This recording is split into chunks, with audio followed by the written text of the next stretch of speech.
ओम नमः चंडिकाय। इस वीडियो में हम मधु और कैटभ नाम के अत्यंत बलशाली दो दैत्यों की कथा सुनेंगे। जब यह सारा सृष्टि प्रलयकालिक जलमग्न था, प्राण घातक वायु प्रचंड तूफान का रूप लेकर बहा करती थी। भगवान विष्णु अनंत शेष शैया पर शयन कर रहे थे। उनके नेत्र बंद थे। उनकी नाभि से निकले कमल दल पर स्थित ब्रह्मा जी सृष्टि रचना का उद्यम कर रहे थे। शयन कर रहे भगवान विष्णु के कान के मैल से दो दैत्य उत्पन्न हुए। एक का नाम मधु था, दूसरे का नाम कैटभ था। दोनों ने हजारों वर्षों तक तपस्या की। दोनों की तपस्या से प्रसन्न होकर आदि शक्ति महामाया ने दोनों को इच्छा मृत्यु का वरदान दिया। वरदान पाकर दोनों अत्यंत अहंकारी, पराक्रमी और मायावी हो गए।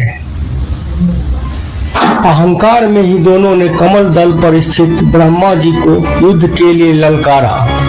ब्रह्मा जी भगवान विष्णु को आत्मरक्षा के लिए पुकारे, लेकिन विष्णु जी योग निद्रा के प्रभाव में थे।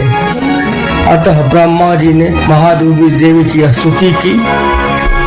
ब्रह्मा जी की स्तुति से प्रसन्न होकर योग माया ने भगवान विष्णु को निद्रा अवस्था से जागृत अवस्था में ले आई।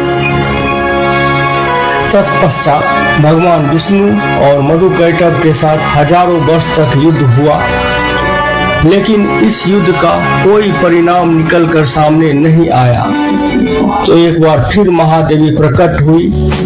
महादेवी के प्रकट होने पर भगवान विष्णु ने दोनों को कहा, तुम दोनों अत्यंत पराक्रमी हो, मैं तुम दोनों से अत्यंत प्रसन्न हूँ। तुम दोनों की बहादुरी से प्रसन्न हूँ, कोई वरदान मांगो। लेकिन महामाया के प्रभाव में वो दोनों अहंकार में आ गए।